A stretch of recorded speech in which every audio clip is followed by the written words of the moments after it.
Il y a des gens qui passent toute leur vie à essayer de se fondre dans la masse, à devenir invisibles au milieu de la foule, à calquer leur rythme sur celui des autres pour que personne ne les remarque. Mais tu n'as jamais été conçu pour ce genre d'existence. Il y a une raison pour laquelle, peu importe à quel point tu as essayé, tu n'as jamais pu entrer parfaitement dans le moule dans lequel les autres semblent se glisser si facilement. Tu le sens jusque dans tes os. Cette étrange traction au fond de ton âme, ce savoir silencieux qui te murmure que tu as été placé ici pour quelque chose de bien plus grand que de mener une vie prévisible. C'est cette même force qui t'agite lorsque l'on te dit de te contenter de peu. Ce même feu qui t'empêche de faire semblant de ne pas voir les fissures dans les illusions auxquelles les gens s'accrochent pour se sentir en sécurité. C'est pour cela que tu as toujours été incompris. Ta seule présence ébranle les structures de fausse sécurité auxquelles d'autres tiennent désespérément. Car tu portes en toi quelque chose qui ne peut pas être contenu dans les attentes du monde.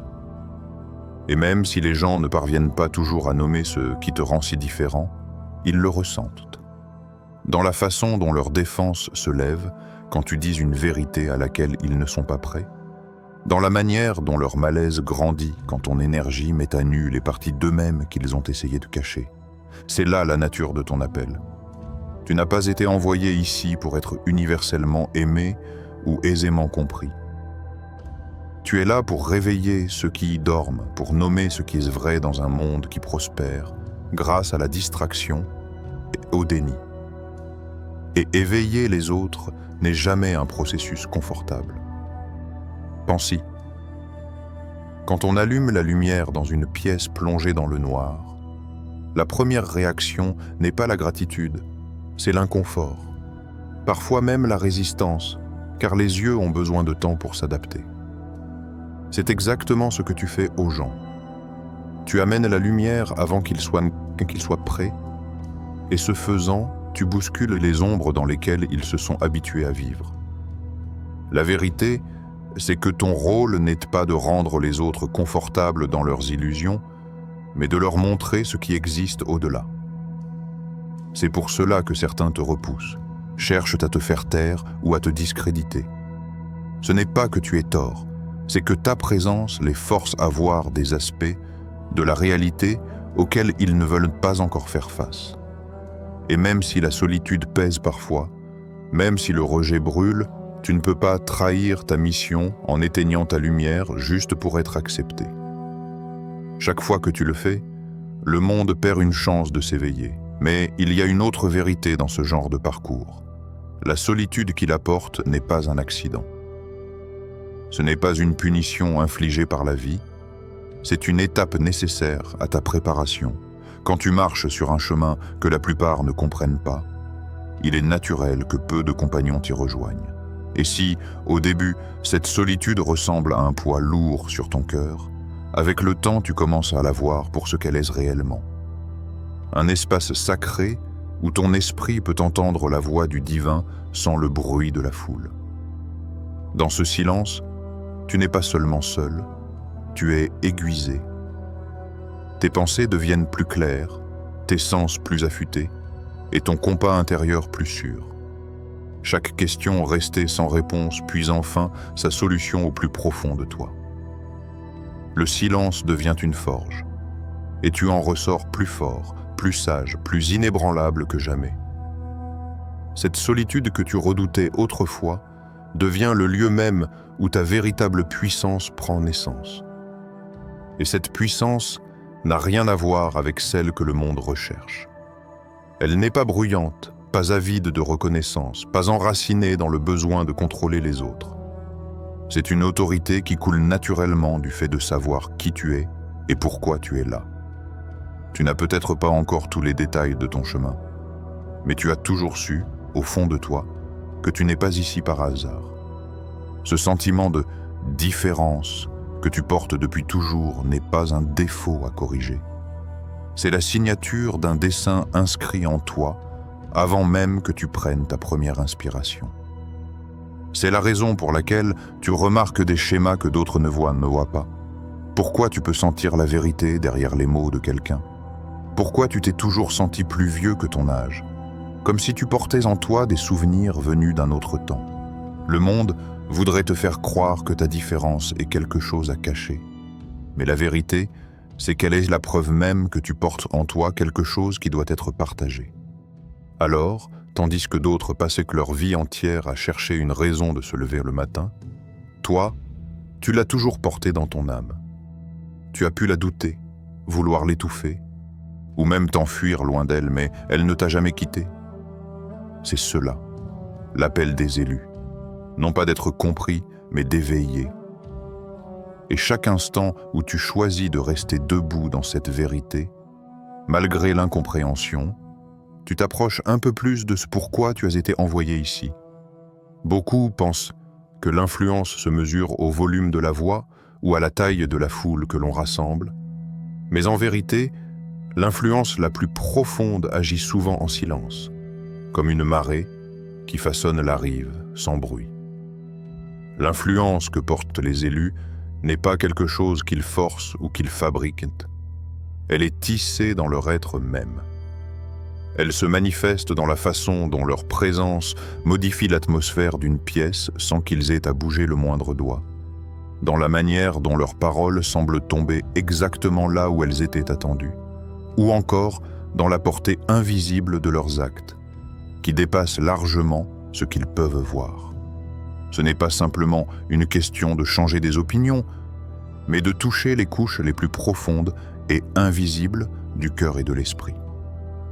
Les élus peuvent prononcer une phrase qui restera gravée des années durant dans la mémoire de quelqu'un, non pas parce qu'elle était brillante ou criante, mais parce qu'elle a mis des mots sur une vérité enfouie que cette personne ne pouvait formuler jusqu'alors. Et parfois, ce ne sont même pas les mots, mais la manière de vivre, la constance dans leurs valeurs quand il serait plus simple de céder, qui marque les esprits de façon indélébile. Cette capacité à toucher l'âme d'autrui vient du fait que les élus traversent la vie avec une conscience affinée de l'expérience humaine. Ils perçoivent les liens subtils entre les événements, les émotions et les choix. Ils savent qu'une seule graine, semée dans le bon cœur, peut devenir une forêt de changements. Conscients de cela, ils portent une certaine gravité dans leurs interactions. Rien n'est pris à la légère. Même une conversation banale peut devenir un tournant pour l'autre, car ils savent faire émerger la vérité sans la masquer ni l'adoucir par de fausses consolations. Leur but n'est pas de rendre les autres dépendants, mais d'éveiller la force qui dort déjà en eux. Lorsqu'ils entrent dans la vie de quelqu'un, quelque chose se déplace. Les perspectives changent, des blessures commencent à guérir, et soudain, des horizons apparaissent, là où, auparavant, il n'y avait que des murs. Leur influence agit à plusieurs niveaux à la fois, émotionnel, mental, spirituel, et même si beaucoup ne se rendent compte du changement qu'après coup, la transformation a déjà commencé à s'enraciner. Mais ce don s'accompagne d'un défi, car provoquer un éveil peut engendrer un inconfort profond. Le changement est rarement indolore, et la présence de quelqu'un qui réveille des vérités endormies ressemble à une perturbation pour ceux qui se sont habitués à leur schéma. Certains résistent, certains s'éloignent. Pourtant, même rejetés, l'influence des élus demeure comme une étincelle dissimulée dans les cendres, prête à enflammer ce qui doit l'être au moment opportun. Voilà pourquoi ils ne peuvent ne se vexer si leur message n'est pas immédiatement accueilli. Ils savent que la graine du changement prend parfois du temps avant de germer.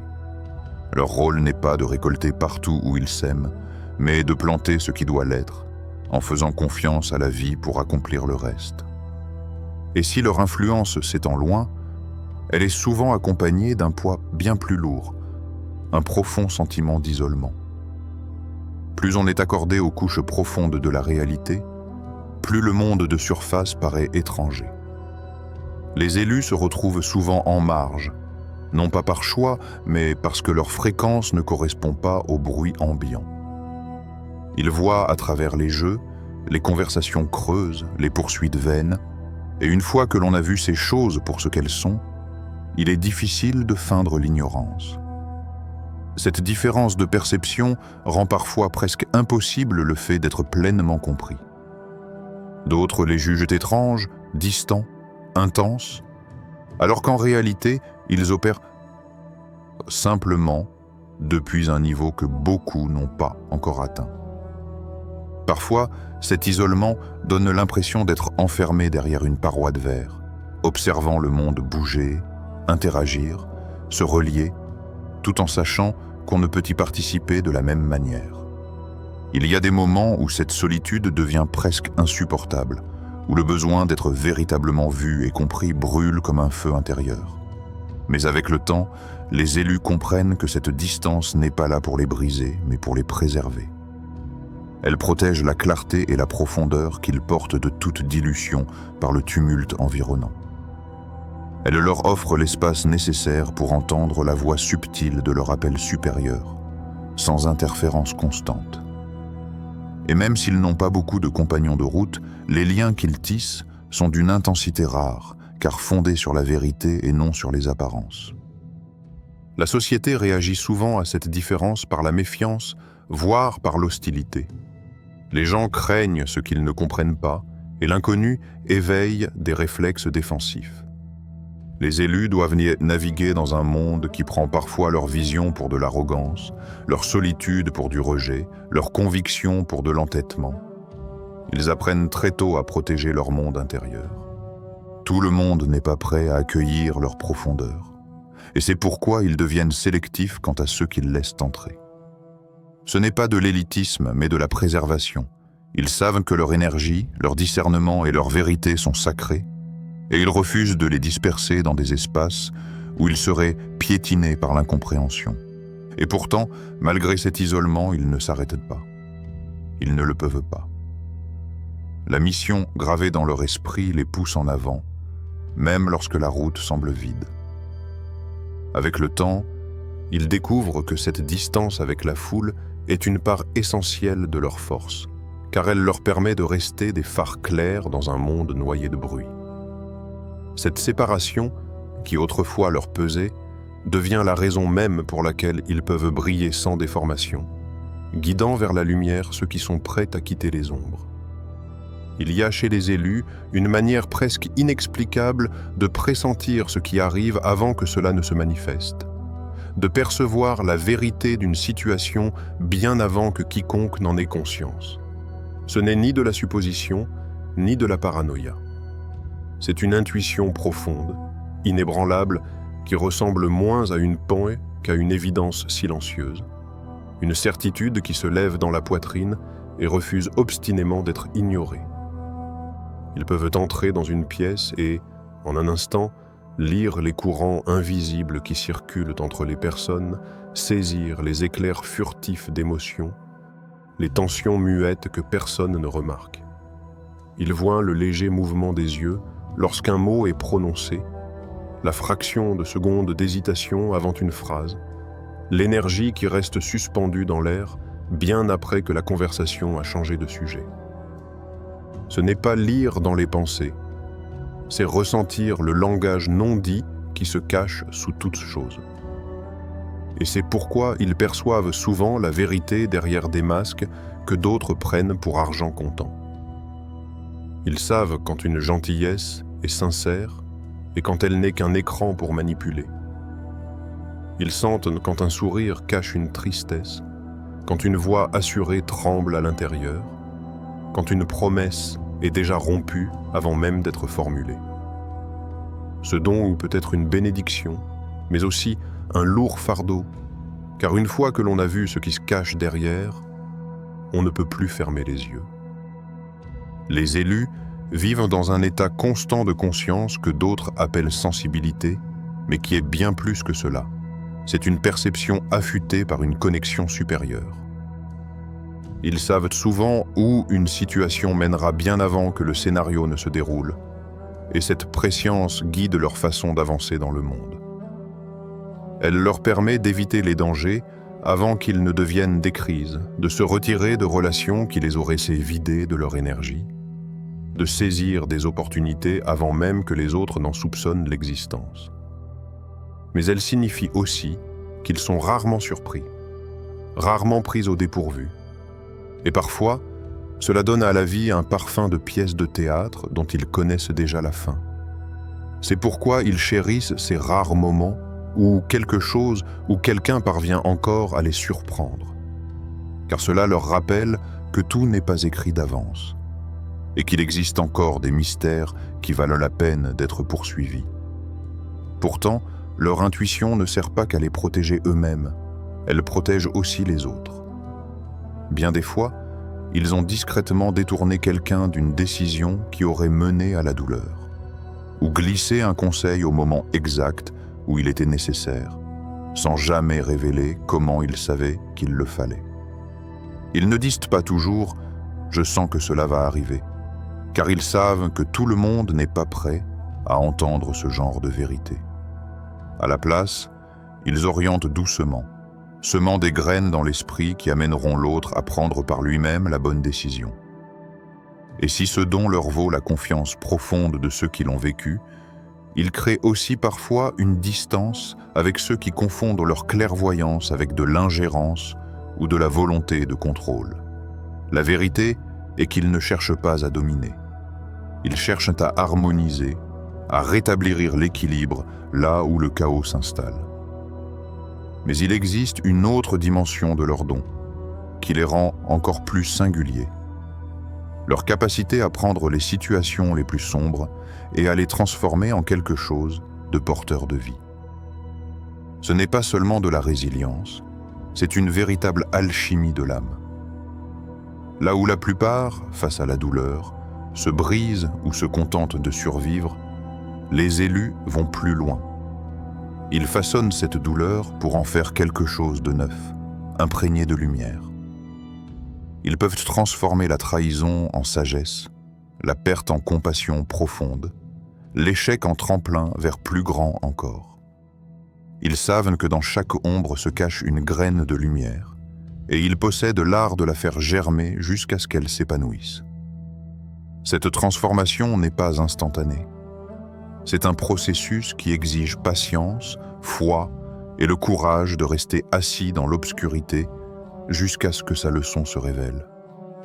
En leur présence, dans les moments de lutte, on remarque qu'ils ne se précipitent pas pour couvrir la douleur d'un vernis de positivité forcée. Ils la reconnaissent pleinement, l'honorent puis, pas à pas, commencent à en changer l'énergie. Ils montrent que l'espérance ne consiste pas à nier ce qui fait mal, mais à croire que même la blessure peut être réorientée vers quelque chose de beau. Cette capacité à transmuter le négatif en positif est l'un des aspects les plus puissants de leur aura, car elle donne aux autres la permission de croire que leur propre douleur peut, elle aussi, avoir un sens. Et quand quelqu'un commence à le croire, il cesse de se voir comme une victime de la vie pour devenir co-créateur de son existence.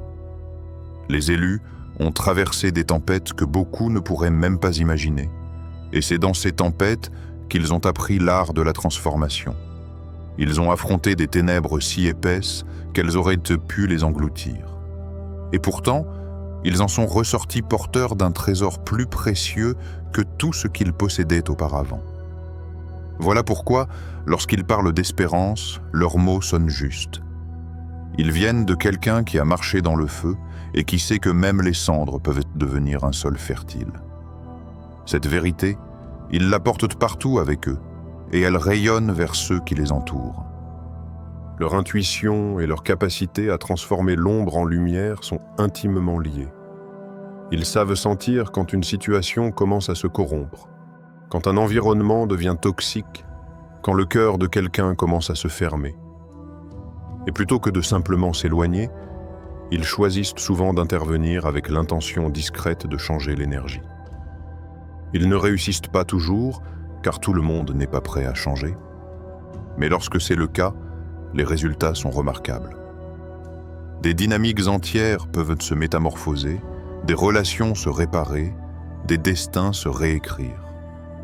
Et tout commence par cette faculté qu'ils ont de voir l'invisible et de croire, malgré tout, que même ce qui semble irrémédiablement brisé peut être rendu entier à nouveau.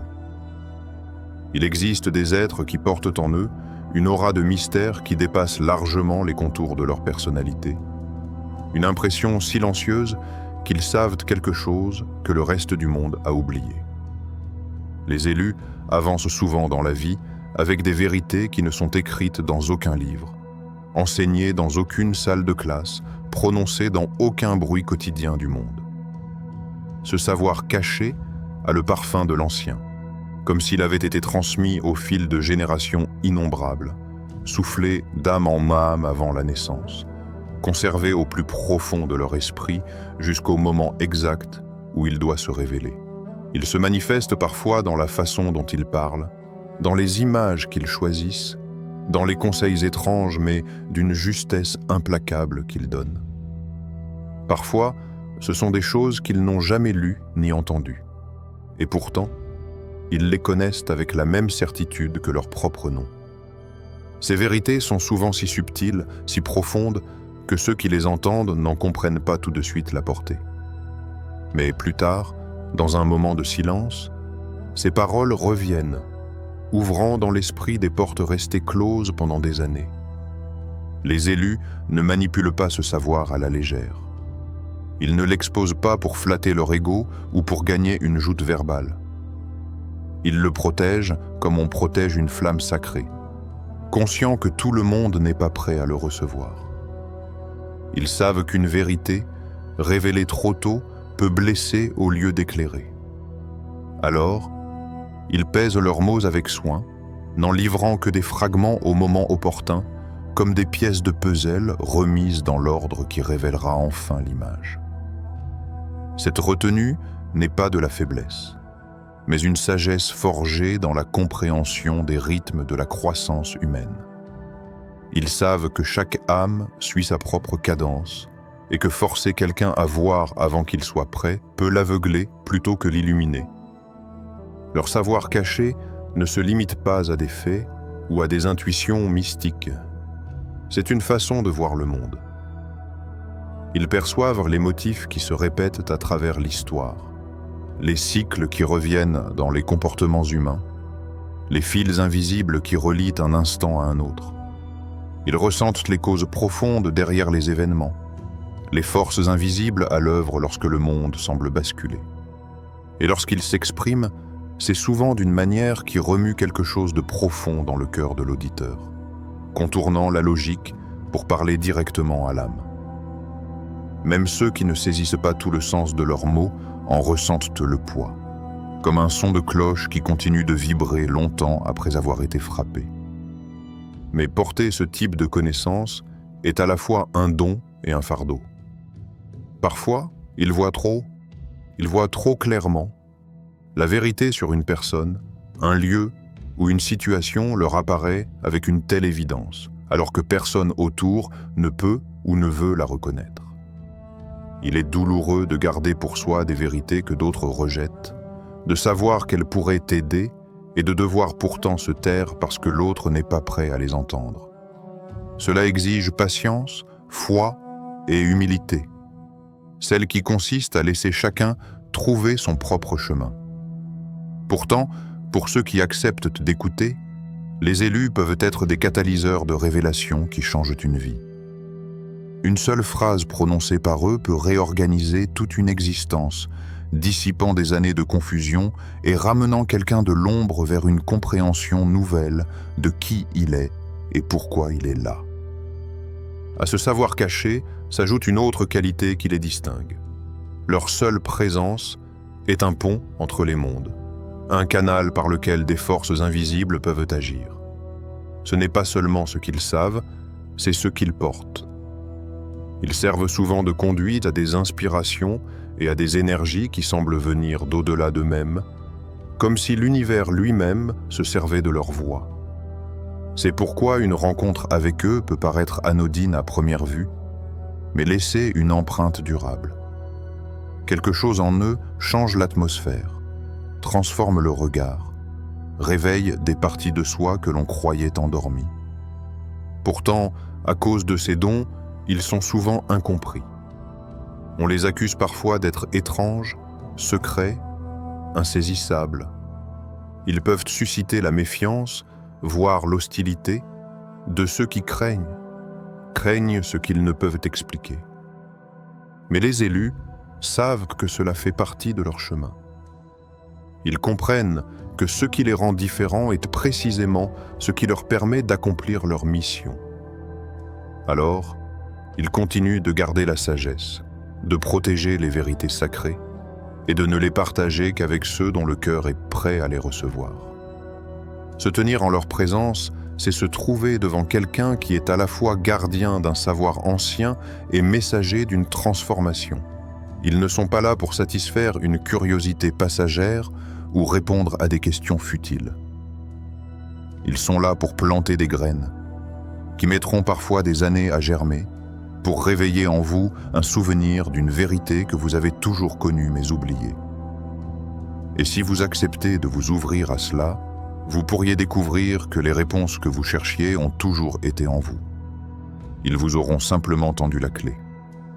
Leur rôle n'est pas de tirer qui que ce soit vers l'éveil, mais d'être un rappel vivant de ce qui est possible.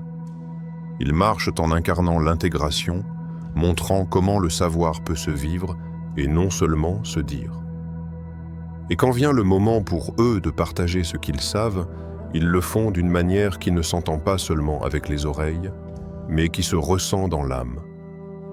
Voilà pourquoi ceux qui croisent vraiment la route d'un élu ne l'oublient presque jamais, car quelque chose de cet instant demeure, résonne dans l'esprit et guide vers la prochaine étape du chemin d'éveil.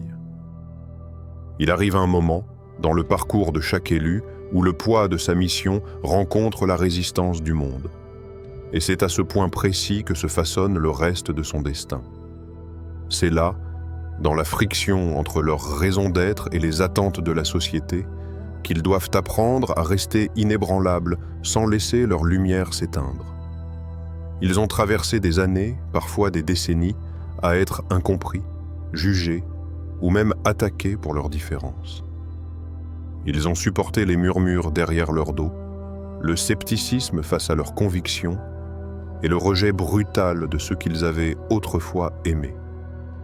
Mais au lieu de laisser l'amertume s'installer, ils ont choisi de transformer ce rejet en un engagement encore plus profond envers leur appel. Pour eux, l'opposition n'est pas la preuve qu'ils se trompent. C'est la confirmation qu'ils avancent sur un chemin que peu osent emprunter. Lorsqu'on porte une lumière qui révèle les ombres, on finit toujours par déranger ceux qui préfèrent rester dans l'obscurité. Cette conscience les rend à la fois prudents et inflexibles. Ils savent qu'ils ne sont pas là pour plaire à tout le monde, ni pour se couler dans un moule façonné par la majorité. Ils sont là pour éveiller. Et l'éveil n'est ni confortable, ni toujours bien accueilli. Il arrive comme un vent soudain qui fait trembler les vitres de l'âme, détachant les illusions auxquelles on s'accroche pour se sentir en sécurité. Certains les remercieront pour cela, d'autres les détesteront. Les élus ont appris à avancer avec grâce dans ce terrain, à garder de la compassion pour ceux qui les rejettent tout en refusant de diluer leur vérité. Ils comprennent que leur mission dépasse tout lien personnel ou moment de reconnaissance. Ils sont là pour entretenir le feu, même si par moments, ils doivent le faire seuls. En même temps, ils savent discerner. Toutes les batailles ne sont pas les leurs, et toutes les oreilles ne sont pas prêtes à entendre leur message. Ils choisissent leurs mots avec soin, préférant semer des graines plutôt que forcer la croissance. Ce faisant, ils préservent leur énergie pour les moments qui comptent vraiment, ceux où leur présence, leur clairvoyance ou leur courage peuvent changer le cours d'une vie. Ils ne recherchent pas le conflit, mais ils ne s'en détournent pas lorsqu'il est nécessaire. Cet équilibre entre force et retenue leur permet de poursuivre leur œuvre sans s'y consumer. Et à mesure qu'ils avancent, quelque chose d'extraordinaire se produit. Les épreuves qui semblaient autrefois vouloir les briser deviennent la preuve de leur résilience. L'isolement qu'ils ont enduré affine leur vision, la douleur qu'ils ont portée nourrit leur compassion, et le rejet qu'ils ont subi forge en eux une foi inébranlable en leur mission. Ils finissent par voir que chaque détour, chaque perte, chaque victoire faisait partie de leur préparation. De cette compréhension naît une confiance tranquille, non pas celle qui se vante ou réclame la reconnaissance, mais celle qui émane de l'intérieur et se perçoit chez tous ceux qui les croisent. C'est cette force intérieure qui attire les autres vers eux. On sent qu'ils sont solides, qu'ils ont traversé des tempêtes et qu'ils en sont sortis porteurs de lumière plutôt que d'amertume. Même ceux qui ne les comprennent pas totalement sont touchés par leur présence, car au fond, tout être humain est attiré par l'authenticité. Les élus vivent en accord avec eux-mêmes, prêts à se tenir à l'écart si c'est ce que leur vocation exige. Et cette authenticité agit comme un miroir et un catalyseur. Un miroir qui renvoie aux autres les endroits où ils se cachent à eux-mêmes, et un catalyseur qui les pousse à embrasser leur propre vérité. Leur chemin les mène finalement à un point où leur mission n'est plus motivée par le besoin de prouver quoi que ce soit au monde. Ils n'ont plus besoin de l'approbation de ceux qui les ont doutés, ni de se venger de ceux qui ont tenté de les retenir. Ils concentrent toute leur énergie sur l'œuvre qu'ils sont venus accomplir, élever les autres, transformer les énergies, ancrer la lumière dans les lieux où elle n'a pas brillé depuis longtemps. Leur but devient la pierre angulaire de leur vie, et tout ce qui ne s'aligne pas finit par disparaître. Cette clarté leur permet d'avancer avec paix, même au cœur du chaos. Et pourtant, il leur reste une dernière épreuve, continuer quand personne ne regarde, quand il n'y a ni applaudissements ni reconnaissance, quand leur travail semble invisible.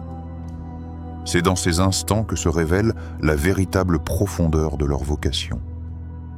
Être un élu n'a jamais été une question de prestige. C'est une question de service. C'est tenir la ligne lorsque d'autres faiblissent, continuer à répandre la lumière même quand le monde répond par l'ombre. C'est croire que chaque acte d'amour, chaque mot de vérité, chaque étincelle d'espoir se propage dans le collectif d'une manière qu'ils ne verront peut-être jamais. Au final, les élus ne sont pas définis par la facilité de leur vie, mais par la façon dont ils se sont tenus debout lorsque tout était difficile. On ne se souviendra pas d'eux pour s'être fondus dans la masse, mais pour avoir osé se tenir à part. Leur héritage ne se mesure pas en titres ni en possession, mais dans les vies qu'ils ont touchées, les cœurs qu'ils ont réveillés et les vérités qu'ils ont aidé à mettre en lumière. Et peut-être que le plus beau dans tout cela, c'est que leur existence même devient un message vivant pour tous ceux qui se sentent à part. Vous n'êtes pas brisés, vous n'êtes pas seuls, et peut-être que vous aussi, vous êtes choisis.